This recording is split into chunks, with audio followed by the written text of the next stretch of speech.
how to let how to stop feeling fat and ugly from ruining all of your plans.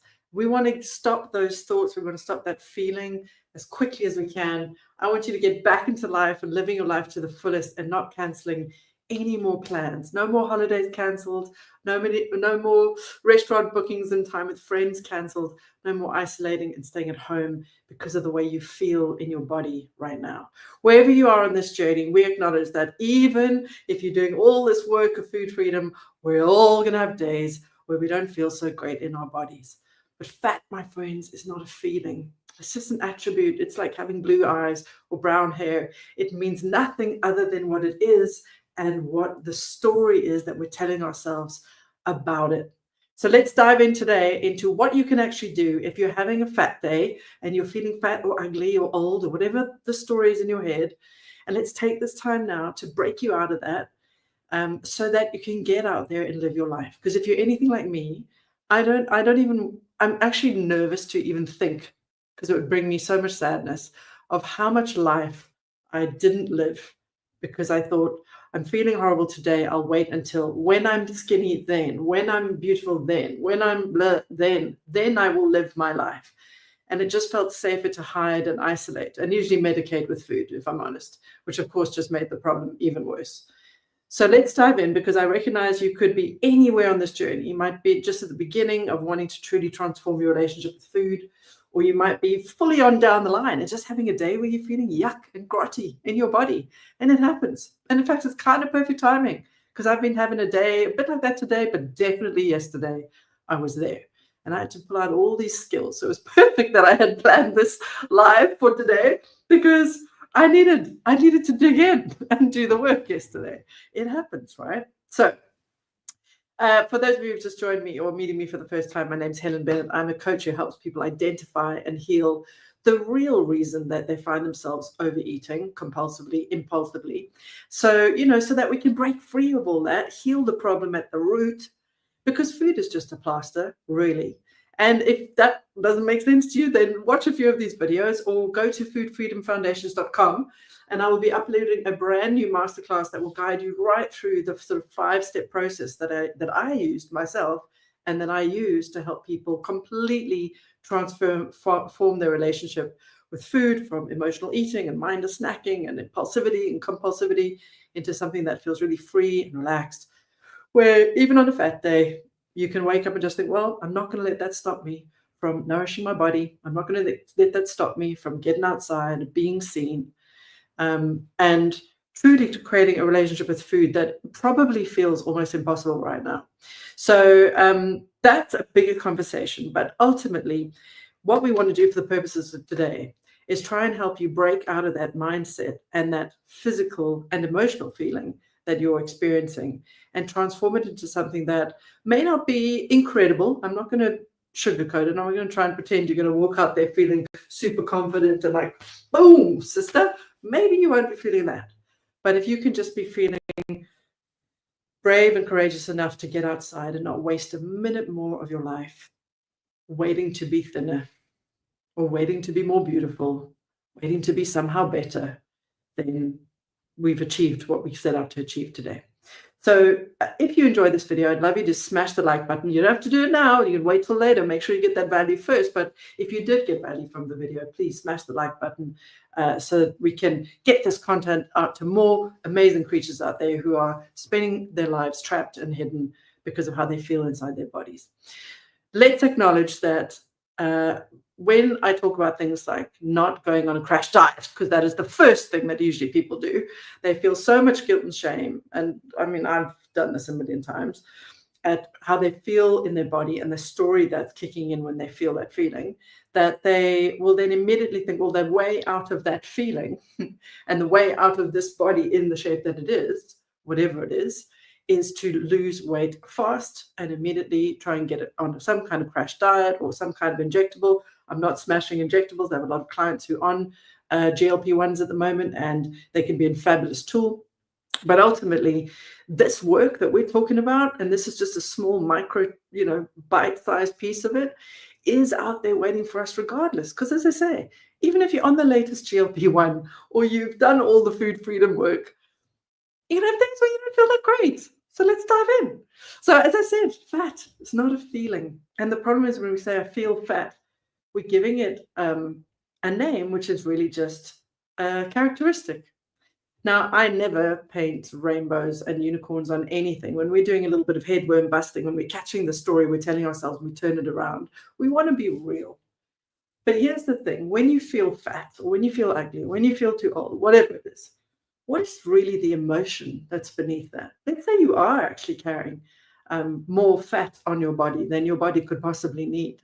Let's say that it is true that you are fat, as opposed to thin, as opposed to short, as opposed to tall. You know what I mean? Like, let's assume. Or maybe you're fatter than you usually are when you feel really great and healthy in your body. Where was I going? Yes, what is the emotion? What is the emotion that you're feeling? Chances are it's an emotion that's something like guilt or shame, embarrassment, disgust. Where the hell did that come from? Let's have a look at the story behind it. So whenever we do this work, we want to be looking at the 3 parts of that freedom triangle, which I think I spoke about last Monday. Physically, how am I feeling? That's step 1. So when I say I feel fat, what's actually happening physically? Now, a lot of people will say, I can feel my clothes are tight. Okay, well, I mean, you could be bloated. Let's be honest, that happens. And we can be feeling amazing one day and 24 hours later, our shorts are absolutely painful around our midline. So, take a breath, check in. Physically, what does feeling fat feel like for you? And everybody will have a different reading on this, but I want you to try without any mind in the way. Just try and get connected to the physical experience of feeling fat. Does it feel kind of heavy and lethargic? Is it pain anywhere? Are you feeling distension or heaviness? Or actually, are you feeling kind of normal, like when you check your physical body, but there's more going on? There's something else there. There's something more. You technically, if nobody was around and there was no mirror, how would you be feeling in that body of yours? If there was absolutely nobody around, is it even that bad? Sometimes when we check in, we say, I'm feeling fat, but actually, all things considered, I feel pretty much the same as I did yesterday physically. So what's going on? Now we get to the second piece of our triangle. What's going on mentally? So we've assessed this is the third piece because we've already done the emotional set point. I'm feeling guilt and shame. Physically, my body is XYZ place. So now we've got those 2 things. What the hell is this story? And I bet this is more headworms than anything else, because there is a story there that we're carrying about what that physical body, how it's looking and how you're feeling it today means. And that is a story that we were not born with. Nobody came out of the womb looking down in their belly and going, rolls, man. What's the hell about? I'm too ugly to be seen. I'm too fat to be seen. Hide me away. Nobody came out of the womb doing that. No. So what is that story and where did we get it from? When we investigate it, it's usually attached. We've attached our body shape to our worth or our likability, attractiveness, lovability. And as a human being, and you'll hear me harp on about this, vitamin L, vitamin love and connection, is actually a human need that is so important to us that we will design, not consciously, our entire life, personality, and way of being around maintaining that as best as we can, that ability to be liked and connect with the people that we care about. And if we can't get their liking and their love, we'll probably settle for attention. That's when we go into kind of being needy and throwing our toys out the cot or the silent treatment or whatever. But ultimately, what you begin to see as you do this work is so much of who we've become is a result of what we think we need to be in order to maintain the connection we have and the respect and the value and the love and the care with the people that we care about. And sometimes for us people pleasers, that means we want everybody to like us. And if we believe that being the smaller body will get everybody's good affection and they'll like us at the very least, then of course we're going to want that, because that is the story we've told ourselves about our body's role in maintaining their connection. Because at some point we just lost the concept that we were actually completely lovable just as we were.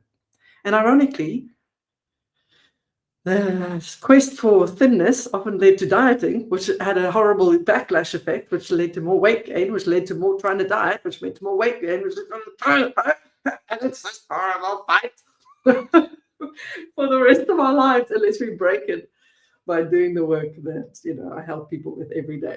So we're in this journey of like, oh my God, I have created a story around my body that's led me to do all sorts of things that have led to probably the exact opposite of what I was hoping for.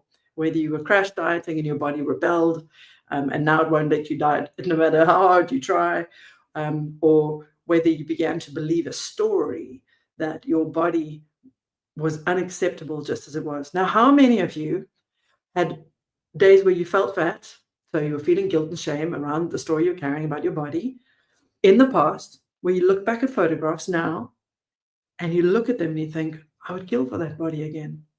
And yet we know that back then we felt the same disgust, the same shame, the same lack of worth, lovability, and attractiveness as we feel now. Maybe we feel worse now, but we certainly felt it then. And now we look back and go, oh my God, but there was nothing wrong with that. What was wrong with me? I was a perfectly healthy, youngster, whatever age that was. But at some point we started to believe that we weren't enough. And now, maybe decades later, we look back and go, I would give anything for that body again. So we're acknowledging right now, this is a story. And it's the story we've got to start changing. Now, I'm not in any way saying that food freedom requires that we just accept the body we're in and we do absolutely nothing to improve our health and our fitness levels. And, possibly, and weight loss is often the side effect of all of this work that we do. There's nothing to say that it's not okay. Of course it is to want to be in a smaller body for aesthetic reasons or for health reasons. You're entitled to your desires, you're entitled to your wants, and of course we want to do that all in a healthy, sustainable way. And it starts here with beginning to break these stories.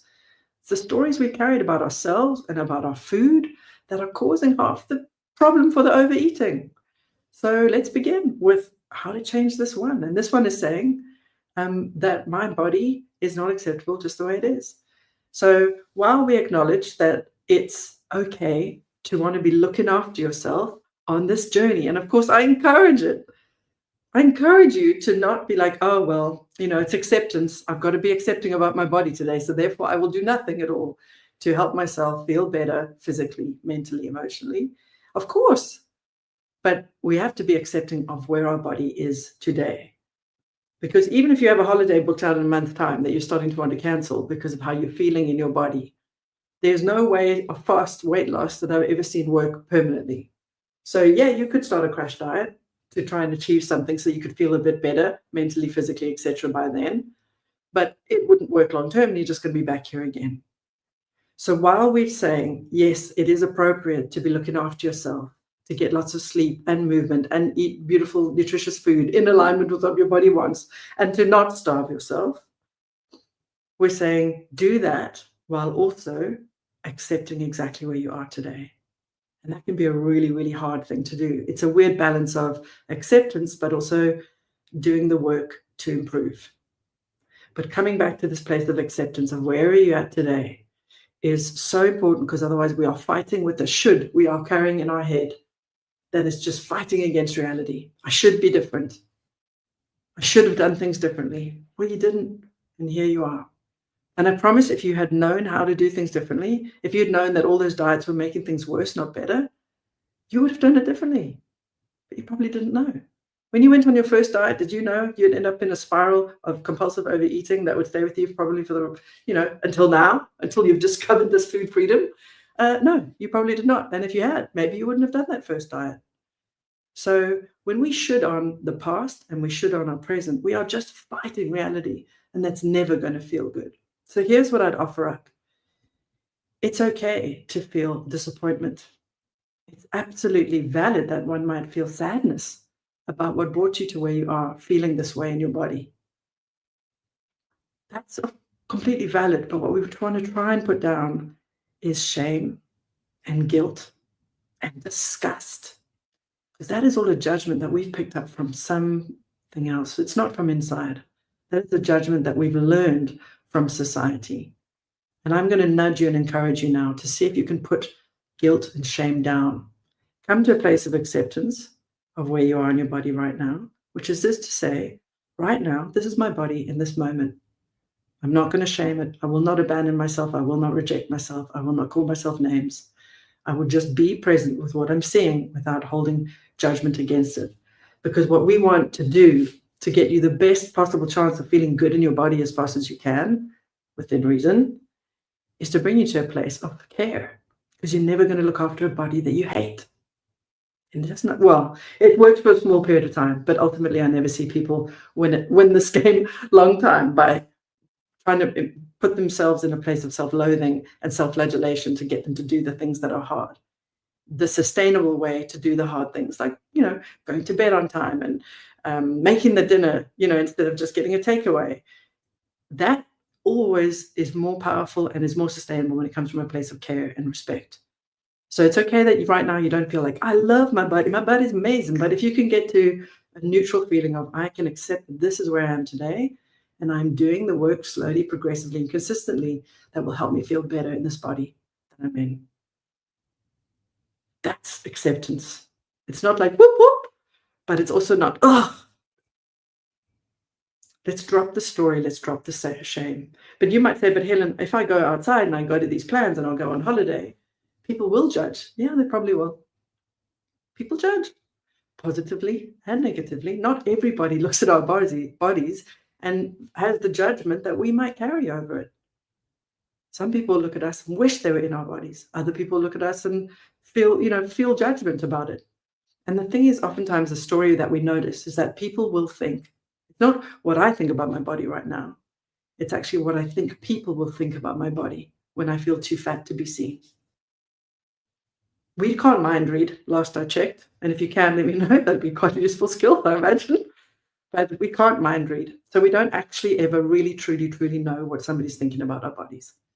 And if they are judging our bodies, you can be sure they are judging their own even more harshly. Because isn't it true that you are a much tougher bully in your mind than you've ever had in the external world?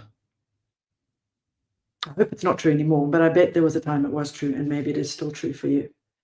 And so our work is to get that inner bully to shush that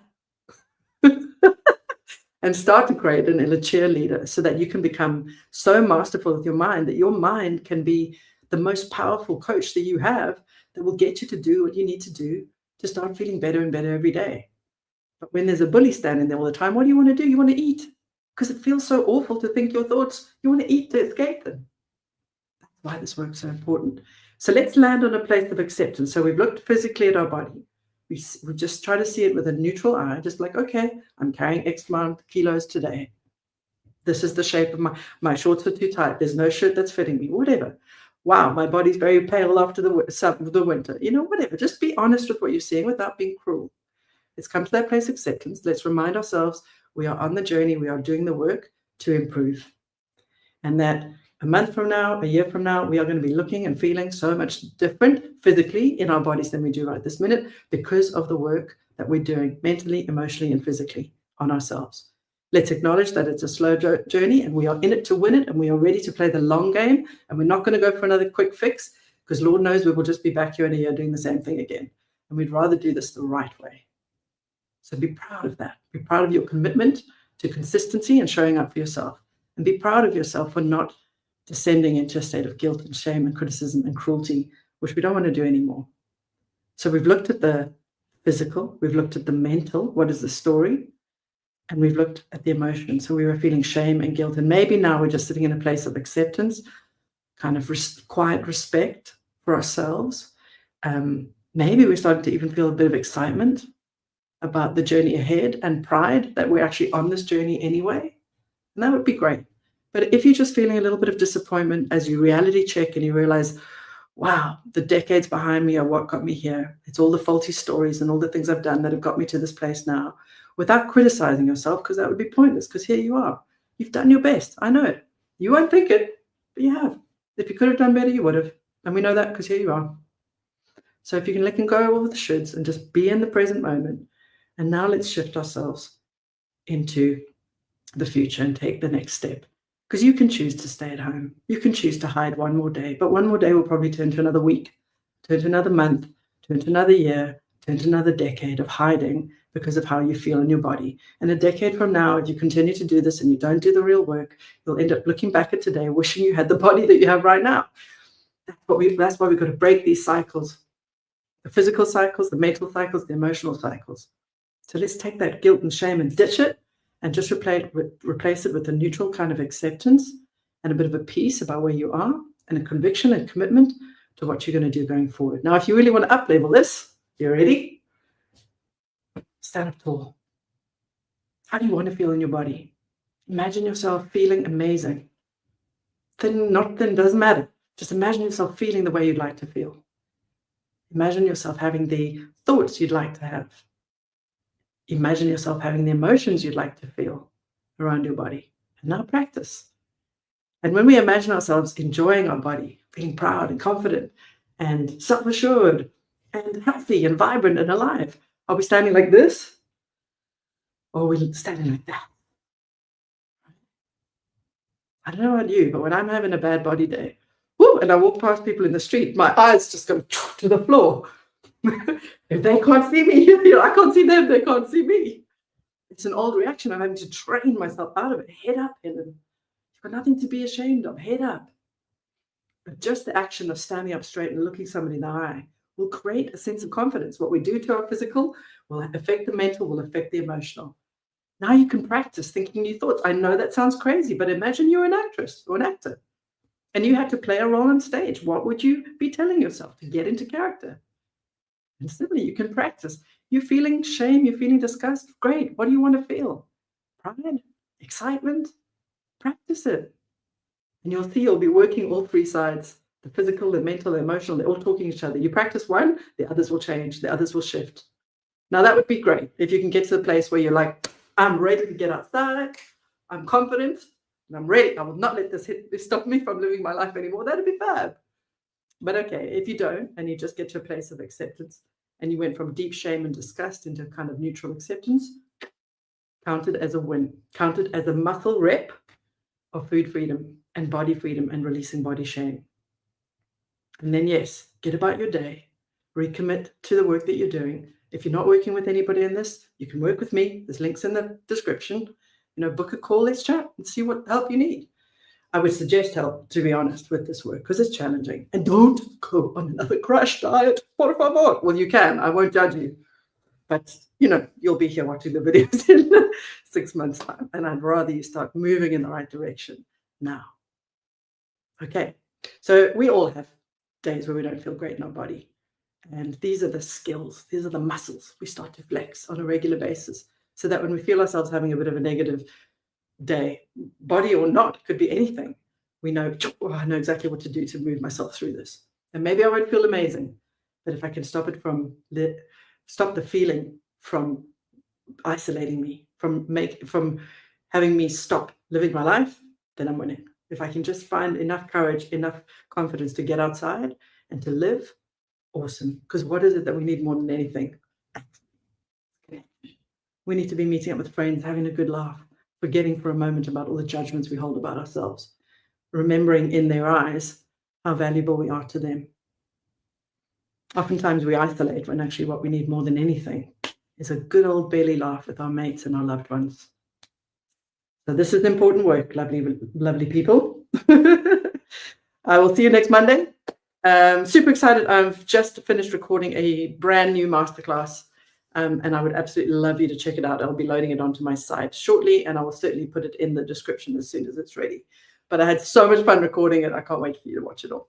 All right, everybody, have a wonderful week further. Here's to your food freedom, and I'll see you next Monday live at lunch.